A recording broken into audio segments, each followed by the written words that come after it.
সিলেটে বিপিএলের উদ্বোধনী দিনের টিকিটের চাহিদা আকাশ ছোঁয়া। মাত্র 2 ঘন্টায় শেষ হয়েছে অর্ধেক টিকিট। এদিকে টুর্নামেন্টের আগে অনুশীলনে নেমেছে অধিকাংশ দল।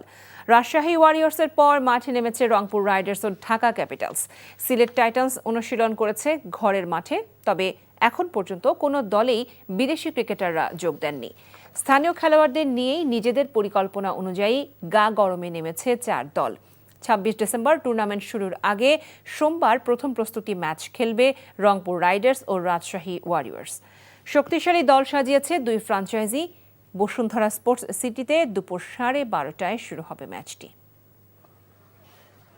যখন ক্রিকেট খেলতে নামি তখন যেই ফরম্যাটেই খেলি না কেন, আসলে আপনি সিরিয়াসনেসের মাত্রা যদি বলেন অ্যাকচুয়ালি একই রকম থাকে। বাট লাস্ট বেশ কিছুদিন ধরে টি-20 অনেক বেশি খেলা হচ্ছে, তো এই জায়গাটা আমি বলবো যে আমি আরও ধীরে ধীরে বেশি অভ্যস্ত হচ্ছি।